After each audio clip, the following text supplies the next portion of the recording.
భారతీయ ఛానల్కి స్వాగతం. జై శ్రీరామ్. హర్ హర్ మహాదేవ్.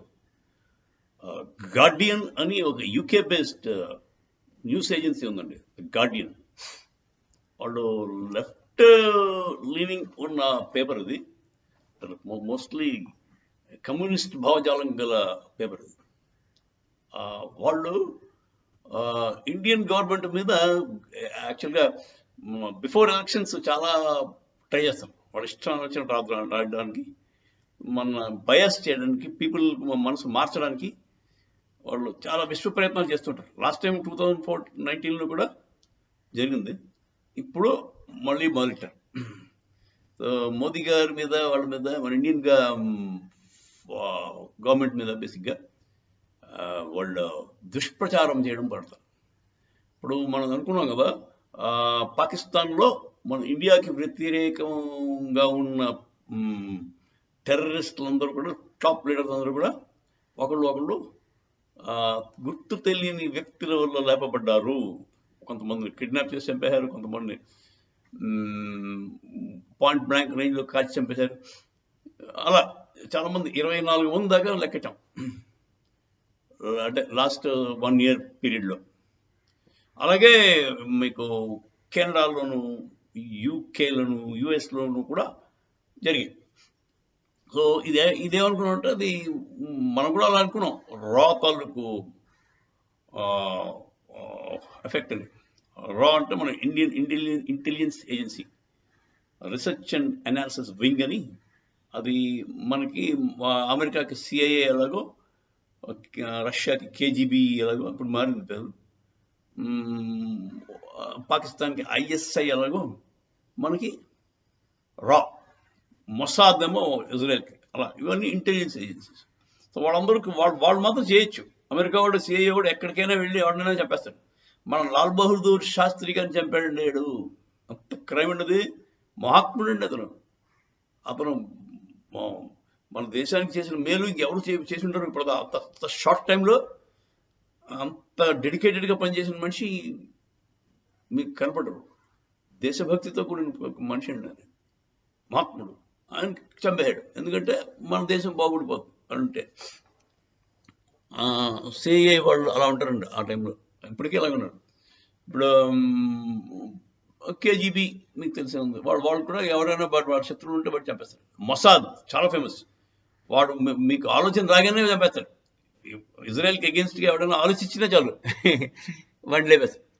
అంత ప్రొయాక్టివ్గా ఉంటారు. సో మన వాళ్ళు చేశారు అంటే అది చేశారు అని నేను అంటలేదు, చేసి ఉండొచ్చు అని కూడా అనుకుంటాం. కాకపోతే అది తప్పేలా అవుతుంది. నువ్వు చేస్తే సంసారం, మేము చేస్తే వ్యభిచారమా, అది. సో ఈ వీడి గార్డియన్ గారు ఏమంటారంటే, ఐఎస్ఐ తోటి సంప్రదింపులు చేసి వాళ్ళ దగ్గర నుంచి ఇన్ఫర్మేషన్ తీసుకుని, ఐఎస్ఐ అంటే పాకిస్తాన్ ఇంటెలిజెన్స్ ఏజెన్సీతో మాట్లాడి వాళ్ళ దగ్గర నుంచి ఇన్ఫర్మేషన్ తీసుకుని వీళ్ళు ఒక అభిప్రాయానికి వచ్చేసారు, ఒక డెసిషన్ చేస్తారు. ఆ డెసిషన్ ఏంటంటే, ఇండియన్ రా చేసింది ఇవన్నీ నువ్వు అని. ఇండియన్ టాప్ లీడర్షిప్ వాళ్ళు ఆర్డర్స్ ఇచ్చారు. వాళ్ళు లేపే, వీళ్ళు లేపారు, జయశంకర్ గారు కానీ, మోదీ గారు కానీ చెప్పారట, వెంటనే వీళ్ళు చేస్తారు. ఇది కరెక్ట్ కాదు అలా మాట్లాడడం. ఎందుకంటే అందులో ఎలక్షన్ టైం అప్పుడు కొంచెం ఇబ్బందిగా, అంటే ఇప్పుడు బీజేపీ ఈ అపీస్మెంట్ కోసం వెళ్ళదు, సాయిబుల్ ఓట్ల కోసం ఆడవదు. సో వాళ్ళకి ఇబ్బంది ఏం లేదు. కాకపోతే ఈ యాక్చువల్గా ఆ మర్డర్స్ అన్నీ కూడా గుర్తు తెలియని వ్యక్తుల వల్ల అయిన వాళ్ళని కూడా ఎందుకు పట్టుకోలేకపోయారు? ఒక్క రా ఏజెంట్ నేను పట్టుకున్నారా? చూపించాలి కదా పట్టుకుని. మరి పాపం అమాయకుడైన జాదవ్ అనే తను కూడా నాకు ఎక్కడి నుంచో లేకొచ్చాడు. వాడు ఇండియన్ స్పై అని చెప్పేసి వాడు ఎన్నాళ్ళు ఇప్పటికే ఇప్పుడు పాపం పాకిస్తాన్లో అండర్ ట్రయల్ ఉన్నాడు. మరి అలాంటి అంత తెలివైన ఐఎస్ఐ ఎందుకు పట్టుకోలేకపోయింది? ఒక్కడైనా? అందరూ గుర్తు తెలియని వ్యక్తులే, ఎవరు ఒక్కడి వరకు లేదు. 24 మంది చచ్చిపోయారు. 24 మందిని 2-3 మోటార్ సైకిల్ మీద వెళ్ళి చంపారు. వాడు ఎవడు దొరకలేదు. అంటే ఐఎస్ఐ కూడా ఐఎస్ఐయే చేయించిండొచ్చు అని మన డౌట్. లేదంటే మన వాళ్ళు ఐఎస్ఐకి ఇప్పుడు ఎలా ఉంటుందంటే ఒక టెర్రరిస్ట్ అక్కడ వెళ్ళిపోయిన తర్వాత వాడు ఆరగెన్స్ పెరిగిపోతుంది. వాడు ఫ్రీగా ఉంటాడు, హ్యాపీగా తిరుగుతుంటాడు. ఓహో నేను పెద్ద హీరో అనుకుంటాడు. వాడు వాళ్ళకు కూడా ఏకమేకీకరించాడు. ఎవరికి పాకిస్తాన్ ఎస్టాబ్లిష్మెంట్ కూడా ఏకమేకీకరించాడు. వాడు చెప్పినట్టు వినాలంటాడు. వాడు అంటే ఒక ఒక మొండికెత్తిన చైల్డ్ కుర్రాళ్ళగా అనమాట. వాడు అందరికీ ఇబ్బంది అయ్యాడు వాడి వల్ల. సో వాడు ఇండియన్ మిష పెట్టుకుని, ఇండియన్ అడ్డెట్టుకుని వాళ్ళు లేపేసి ఉంటారని మన వాళ్ళ ఉద్దేశం. కొంతమంది అట్లీస్ట్ దాంట్లో కొంతమంది ఐఎస్సీ వాళ్ళే బాబు వీడి టైం అయిపోయింది, వీడికి ఎక్స్పైరీ డేట్ వచ్చిందని చెప్పేసి పంపించేసి ఉంటారు పైకి. సో ఇది లేకపోతే వాళ్ళు నిజంగా వాళ్ళు తలుచుకుంటే పట్టుకోలేరండి. అంత పెద్ద ఇంటెలిజెన్స్ ఏజెన్సీ, ప్రపంచంలోనే వరల్డ్ క్లాస్ ఐఎస్ఐ అంటే వరల్డ్ క్లాస్ ఇంటెలిజెన్స్ ఏజెన్సీ అని చెప్పుకుంటారు కదా. మరి గుర్తు తెలియని భక్తులు ఒకరిని లేపి పారేస్తుంటే వారానికి ఒకరిని చెప్పులు లేపేశారు, పట్టుకోలేపారు. ఒకరిని పట్టుకుని వాడు చెప్పించలేపారు, మేము రా నుంచి డబ్బులు తీసుకున్నామని. మా అంటే మా హ్యాండ్లర్ ఇండియాలో ఉంటాడు, వాడి పేరు దీన్ని ఒక్క మాట చెప్పమనండి. మరి మనవాడు ఇప్పుడు టెర్రరిస్ట్ అటాక్లు జరిగినప్పుడల్లా పట్టుకుని వీళ్ళ హ్యాండ్లర్స్ ఎవరు, వాళ్ళ పేర్లు ఏంటి, వాళ్ళు ఎక్కడెక్కడ ఉంటారు, అన్నీ చెప్పించారు కదా. సో ఈ మాత్రం మరి ఇండియా కంటే మహా తెలియనాడు కదా. పాకిస్తాన్ ఉంటే వాడు దిగొచ్చారు. వాళ్ళు అల్లాక పుత్రులు, వాళ్ళకి మనకంటే తెలిసేట్లు ఎక్కువ ఉంటాయి, బలం ఎక్కువ ఉంటుంది, అన్నీ ఎక్కువ ఉంటాయి. జష్బా ఉంటుందండి, మనకి లేదు. మరి అలాంటి వాళ్ళు ఎందుకు చేయలేకపోయారు? సరే, దీనివల్ల నాకు అర్థమైందంటే రా హ్యాండ్ ఉందో లేదో చెప్పడం చాలా కష్టం అండి. రా హ్యాండ్ డైరెక్ట్గా ఉండకపోయి ఉండొచ్చు, డైరెక్ట్ అయితే ఉండలేదు, ఇండైరెక్ట్గా ఎక్కడో వాళ్ళే వచ్చి బాబు మాకు 2 రూపాయలు ఇస్తే వేసేస్తామండి అని బతిమనుకుంటే సరే తీసుకురా బాబు 2 రూపాయలు అని చెప్పి ఇచ్చి ఉండొచ్చు. అది నా ఉద్దేశం. సరే అండి. కానీ ఈ ఎలక్షన్ టైంలో గార్డియన్ అనే న్యూస్ పేపర్ యూకేకి చెందింది. ఇలాంటి దుష్ప్రచారాలు చేయడం వాళ్ళ మతలబు వేరే ఉంది. తర్వాత ఏమో వాళ్ళు మొదటి నుంచి కూడా గార్డియన్ అనే పేపర్ చాలా దిగజారు వ్యవస్థ అన్నది.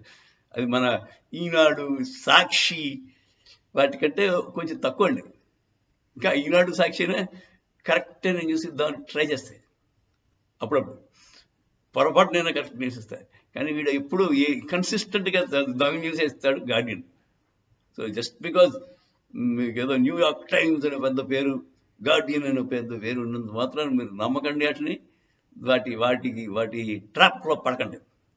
సో మన కంటే కూడా మన ఈనాడు, సాక్షి కంటే దిగజారిపోయిన పేపర్లు ఉన్నాయి. వాటి పేరు గొప్ప, ఊరు దిబ్బ అంటారు కదా. పేరు మాత్రం మంచి పెద్ద న్యూయార్క్ టైమ్స్ మ్యాగజైన్ ఉంటాయి. కాకపోతే వాళ్ళు చేసే పనులన్నీ కూడా డబ్బులు వచ్చుకుని వాడికో వీడికో కమ్ము కాసే రకాలండి. డబ్బులు ఇచ్చుకున్నా, లేదంటే వాళ్ళ భావజాలానికి పనికొచ్చే వాళ్ళు ఎత్తిపారేశాడు. వీడేమో చెప్పాను కదా మీకు, వామపక్ష భావజాలం ఉన్నాడు. అలాగే మిగతా పేపర్లు కూడా. So social media appears to be more reliable than regular main stream media. అంటే యూట్యూబ్ చూడండి, మాలాంటి వాళ్ళు చెప్పే వినండి అని చెప్పి నేను అంటున్నాను.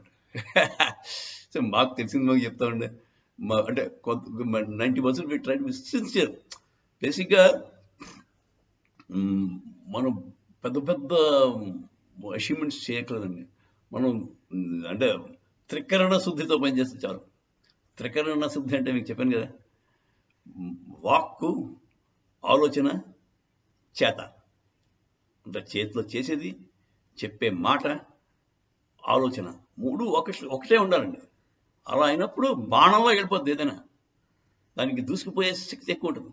అంతేగాని మీరు ఆలోచించేది ఒకటి, చెప్పేది ఇంకోటి, చేసేది 3. అలా అయినప్పుడు ఏ పని జరగదు. అది మన ఋషులు చెప్పిన మాట. సో త్రికరణ శుద్ధితో చెప్పే మాలాంటి చిన్న చిన్న యూట్యూబర్లు better than great newspapers like Guardian అని నా ఉద్దేశం. వాటిని గ్రేట్నెస్ లిస్ట్ నుంచి పక్కన తీసి పడేయండి. They are no longer fit to be called truthful media. జై శ్రీరామ్, హర హర మహాదేవ్.